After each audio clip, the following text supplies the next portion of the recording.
Alhamdulillah hamdan katsiran thayyiban mubarakan fi kama yuhibbuna rabbuna wa yarda.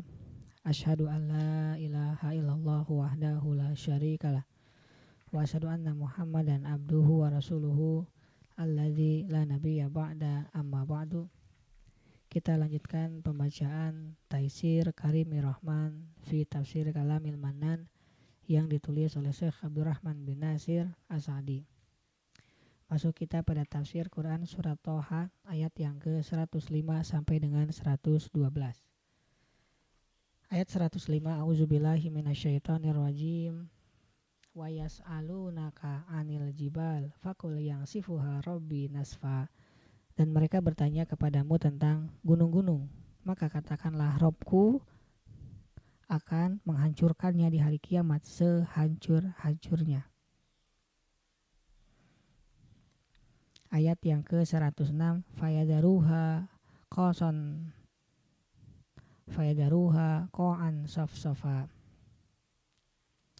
Maka dia akan menjadikan bekas gunung-gunung itu datar sama sekali. Ayat yang ke-107, la tara fiha iwajan wala amtan. Tidak ada sedikit pun kamu lihat padanya tempat yang rendah dan yang tinggi-tinggi. Tafsir ayat yang ke-105 sampai 107. Allah Ta'ala memberitahukan tentang prahara-prahara hari kiamat beserta peristiwa gempa-gempa dan goncangan-goncangan. Allah berfirman, wa yas'alunaka 'anil jibal, dan mereka bertanya kepadamu tentang gunung-gunung, yaitu apakah yang terjadi padanya di hari kiamat, apakah utuh seperti semula atau tidak. Faqul yansifuha rabbi nasfa.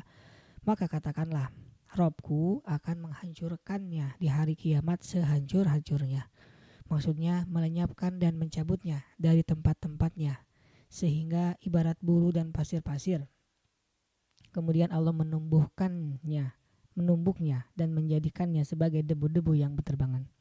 Semakin lama semakin terkikis dan sirna serta diratakan dengan permukaan tanah. Allah menjadikan bumi qa'an safsafan, datar sama sekali, rata, la tara fiha, tidak ada sedikit pun kamu lihat padanya.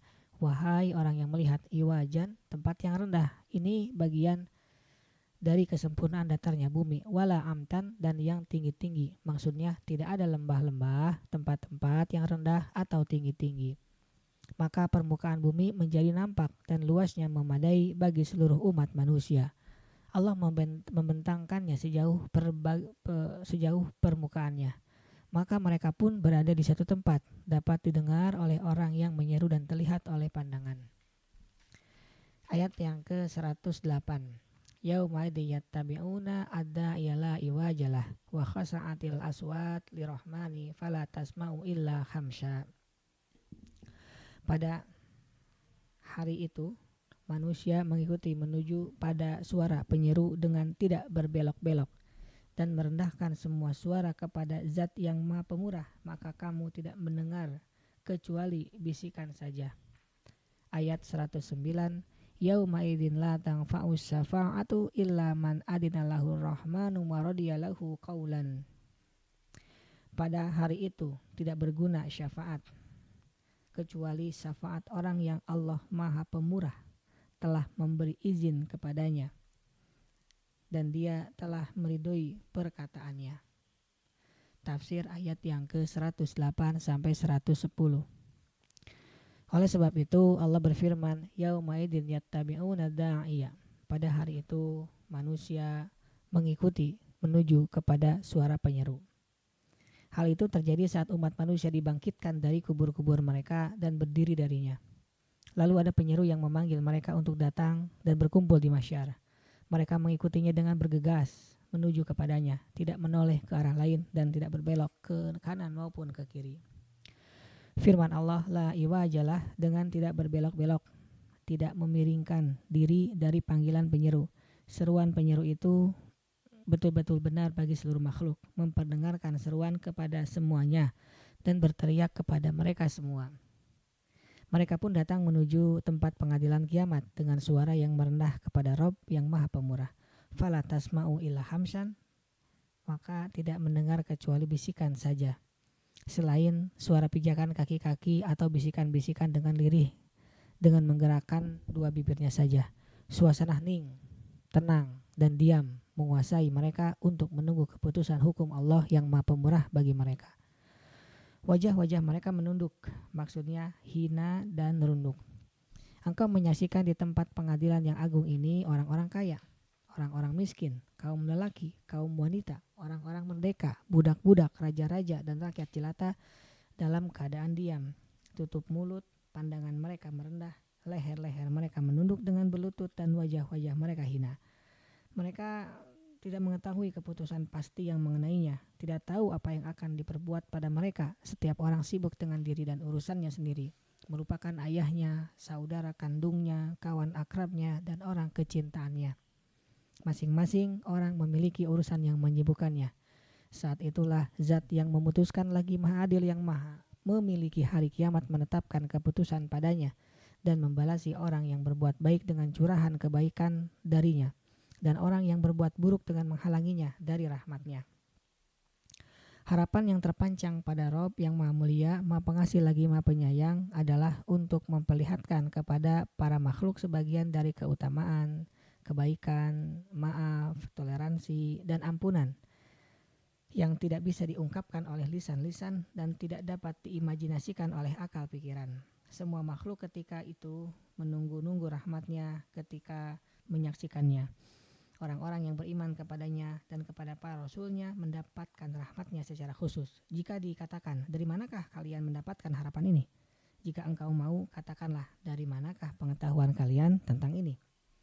Maka kita katakan, karena kami mengetahuinya dari dominannya rahmat Allah daripada kemurkaannya, dan luasnya kemurahannya yang merata pada semua makhluk, serta melalui apa yang kami saksikan pada diri-diri kami dan orang lain, berupa kenikmatan-kenikmatan yang melimpah di dunia ini, terutama keutamaan yang ada di hari kiamat. Sesungguhnya firman Allah, wa khasa'atil aswatu lirahmani fala tasma'u illa hamsan yauma idin la tanfa'u syafa'atu illa man adina lahur rahman.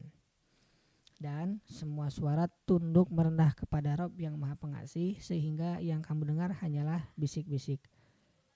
Pada hari itu tidak berguna syafaat pertolongan kecuali dari orang yang telah diberi izin oleh Rabb yang Maha Pemurah.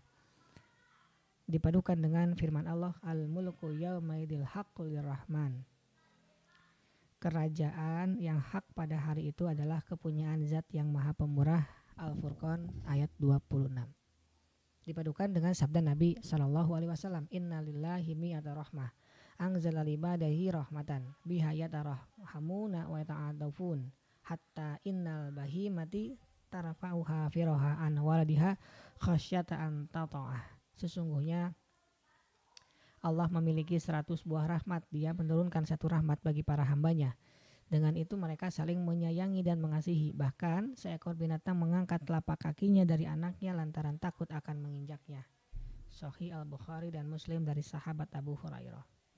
Maksudnya, karena sifat sayang yang diletakkan di hatinya, di hari kiamat Allah menggabungkan rahmat ini dengan 99 rahmat. Dengan itu Allah mencurahkan kasihnya pada para hambanya. Ditambah lagi dengan sabda Rasulullah, Allahu arhamu bi ibadihi minal walidati bi waladiha. Allah benar-benar lebih menyayangi para hambanya daripada si ibu ini kepada anaknya.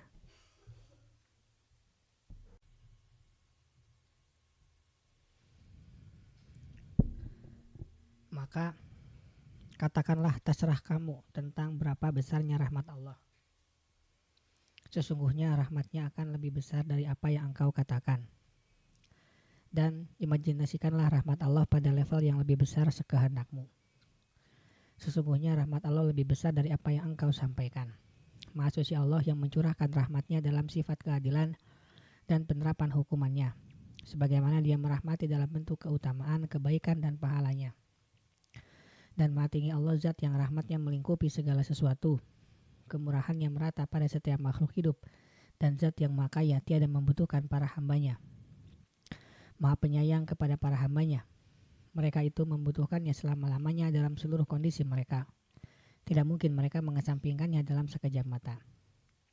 Firman-Nya, yauma idzin la tanfa'u syafa'atu illa man adina lahu rahman wa radiya lahu qaulan. Pada hari itu tidak berguna syafaat kecuali syafaat orang yang Allah Maha Pemurah telah memberi izin kepadanya dan Dia telah meridhoi perkataannya. Maksudnya seseorang tidak dapat memberikan syafaat di sisinya kecuali orang yang sudah diberi izin untuk mengeluarkan syafaat. Dan Allah tidak mengeluarkan izin kecuali diperuntukkan bagi orang yang Dia ridhoi ucapannya, maksudnya permohonan syafaatnya, dari kalangan para nabi, para rasul, hamba-hambanya yang dekat, bagi orang yang diridhoi ucapan dan tindakannya, yaitu orang mukmin yang ikhlas. Jika salah satu syarat ini tidak terpenuhi, maka tidak ada cara bagi siapapun untuk meraih syafaat dari siapa saja. Kita lanjutkan pada bagian berikutnya. Subhanakallahumma wa bihamdika, asyhadu an la ilaha illa anta, astaghfiruka wa atubu ilaik. Assalamualaikum warahmatullahi wabarakatuh.